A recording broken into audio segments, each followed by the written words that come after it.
Salve, salve pessoal, tudo bem com vocês? E hoje, vamos fazer a análise do livro Homem-Aranha Entre Trovões. Gente, desta vez não é uma adaptação direta de um quadrinho, de uma graphic novel, e sim um livro original. Não que ele não seja inspirado, não que ele não respeite, aqui durante a análise vamos falar aí sobre, mas ele é um romance inédito, Gente, eu tava vendo a coleção desse livro, vai ter muita adaptação e também vai ter muito livro inspirado inédito.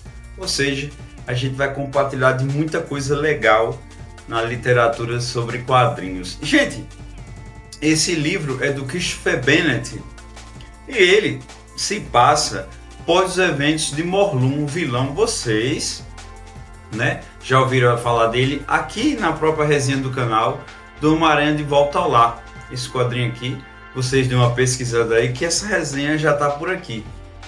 Então, gente, apesar de não ser 100% adaptado de uma graphic novel, tem aí todo um respeito a uma ordem cronológica das coisas que aconteceram. Então, gente, logo após ali a saga de Morlun, a gente teve resultados extremamente, da vida de vários personagens, a gente falou aqui na resenha anterior, e o Peter talvez foi o bem mais afetado aí. Acho que até mesmo a edição editorial dá uma mudada ali na vida do Peter Homem-Aranha ali nos arcos continuados. Gente, a gente já tem a Tia May sabendo que o Peter é o Homem-Aranha, a gente já tem a Mary Jane ali trabalhando no teatro, algumas horas ou outras aqui no livro ela já está flertando com os estúdios ali de Hollywood, e a gente tem ali com toda certeza o Jonathan Jameson, que está pegando sempre no pé ali do Homem-Aranha. E aí, gente, a gente já tem um enredo da história, a gente já está contextualizado.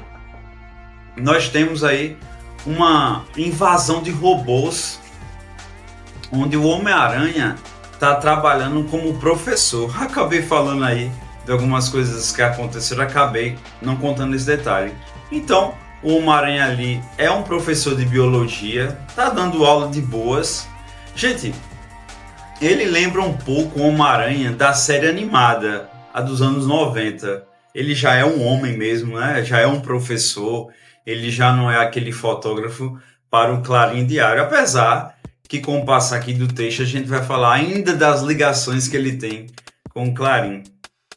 E aí, gente, ele ali dando aula, temos um ataque de robôs pesadíssimo mesmo, e o Homem-Aranha, ele não se dá bem com robôs, aliás, ele não se dá bem para lutar com muitos vilões ao mesmo tempo, E aí, a gente tem o Jameson que manda gravar ali aqueles robôs.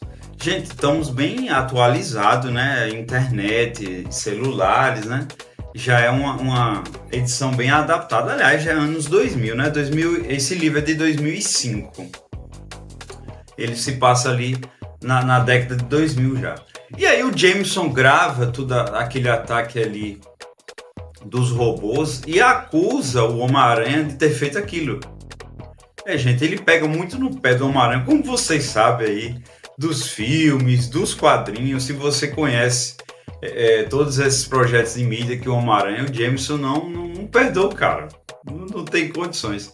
E aí fica essa briga ali do Homem-Aranha achando que é o Jameson que fez isso para queimar o filme do Homem-Aranha, para mostrar que ele não é herói, e do mesmo jeito o Homem-Aranha fala do Jameson ali umas entrevistas. Gente, é um livro que ele trabalha muito com essa questão da mídia, é bem interessante. Como eu já falei anteriormente, o Homem-Aranha, o Peter já está bem mais maduro, os argumentos dele, mas não deixa de lado toda aquela pegada engraçada que tem um Homem-Aranha, toda aquela acidez.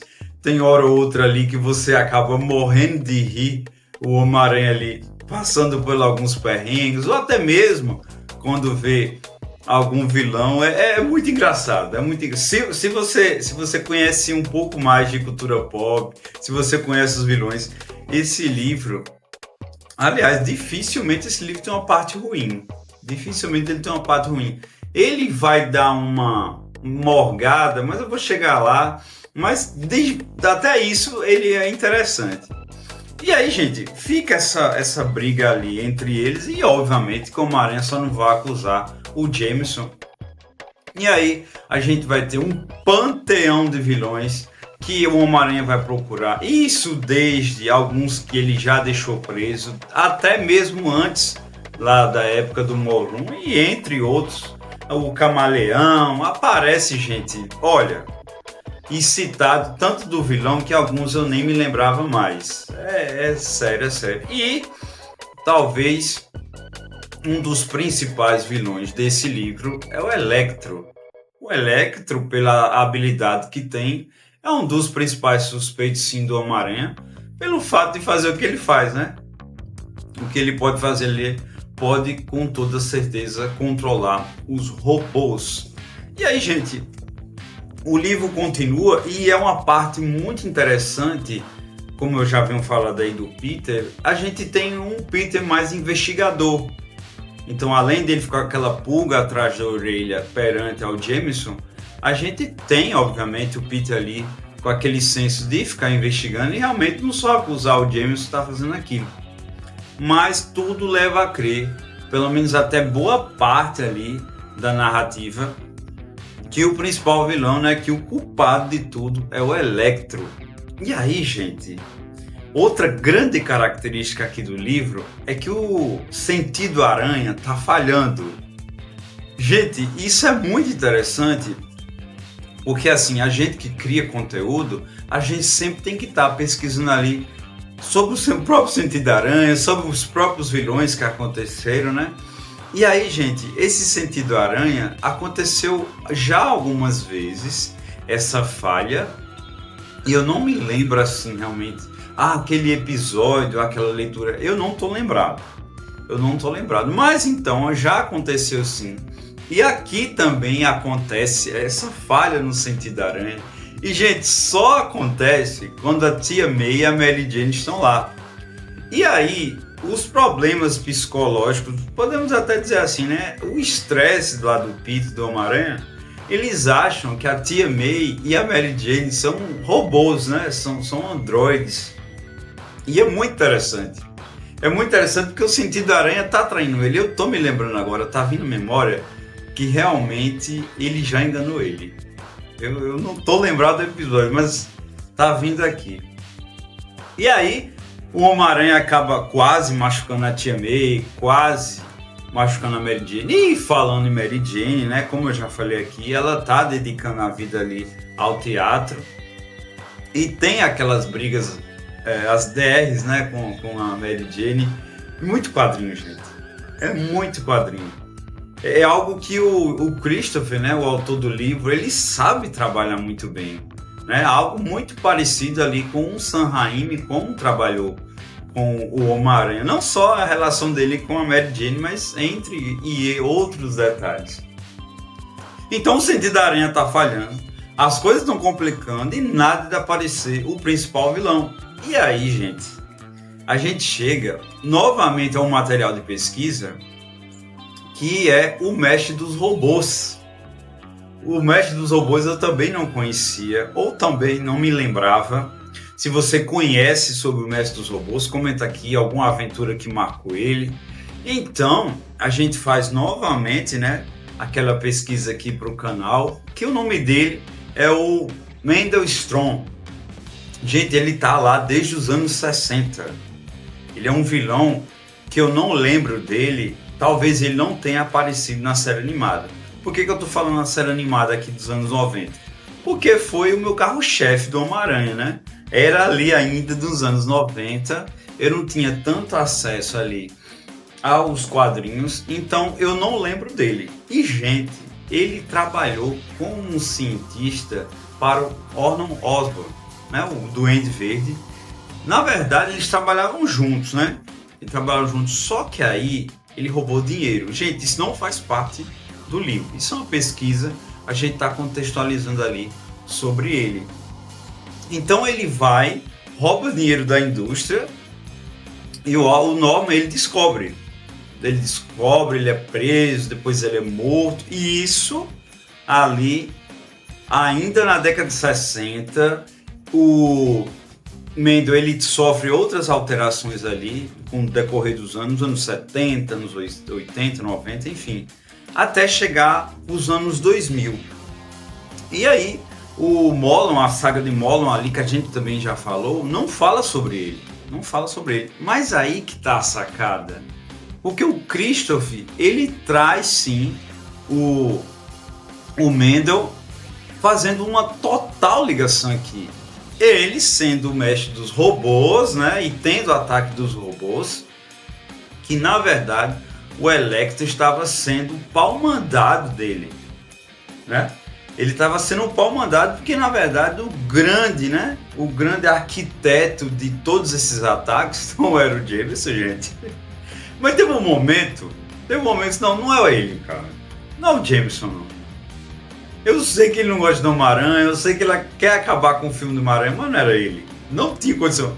E essa investigação acontece com a gente, né? O Peter vai lá, pergunta pro Camaleão, pergunta para o Smite, pergunta, enfim. E nada de achar. E não tinha condições de não ser um vilão, gente. Não tinha. Mas é bem engraçado, sabe? O Homem-Aranha tá tão pistola que ele começa a acusar ele.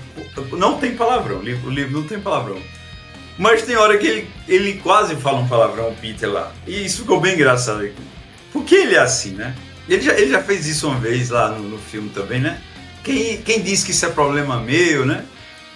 E aí, gente, após a gente descobrir ali que era o mestre dos robôs, deixa que era, na verdade, uma inteligência artificial com a consciência dele, do Strong, né? Do Mendel.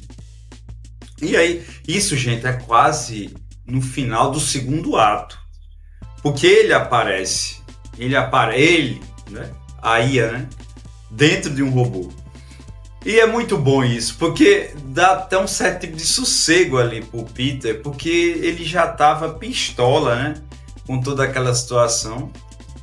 E aí, o sentido da aranha começa a dar uma melhorada, porque o psicológico dele ali começa a amenizar. E vamos aí falar um pouco sobre o texto, sobre a leitura, uma parte mais técnica. Gente, o livro ele é bem escrito, o autor ele tem um domínio ali do que está acontecendo no universo dos quadrinhos, como a gente já falou aí, do enredo, né? O autor ele acaba ali respeitando o que aconteceu em determinado momento, isso é muito bom. A leitura ela é muito fluida. Eu acabei falando, tem um momento de uma morgação ali que realmente eu acho que ele ficou investigando demais. Mas enfim, é porque tem livro que realmente fica, né? A gente já falou até aqui do Asimov, né? Eu acho que se tivesse passado um pouco mais rápido essa investigação, teria sido, enfim, é só essa parte. Então aí a gente tem, gente, é um ótimo autor. Ele é um ótimo autor, porque ele conhece muito bem a lore do Homem-Aranha, né? Ele conhece muito bem ali. Ele resgata um vilão que já fazia um bom tempo, né? Mas tem a questão do sentido da aranha, que eu pensei que era dele, mas aí a gente vai lá fazer uma pesquisa, né? Então, assim, cada personagem, pelo menos na minha experiência, eu via novamente, vou falar da série animada. Até a própria dublagem ali da Alamo, pensava, nossa, é incrível assim, cada fala, olha, fulano e tal.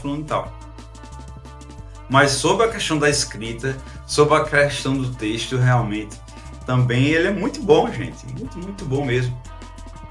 E, gente, aqui também a gente tem algumas deixas, mas ele não vai continuar, né?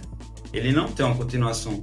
Mas eu acho que isso, possa ser que tenha sido outro quadrinho que lá na frente, né, temos resposta. Que aí com certeza aí a Marvel, né, a própria, não é Novo Século aqui é do Novo Século, que foi lançado em 2015. Possa ser que lá nos Estados Unidos eles tenham, após isso vai acontecer tal evento. Mas enfim, gente, não vai te atrapalhar. A experiência é isolada. Só que a gente gosta de ler muito, de querer entender muito, realmente possa ser que isso aconteça. Gente, Entre Trovões é uma ótima leitura.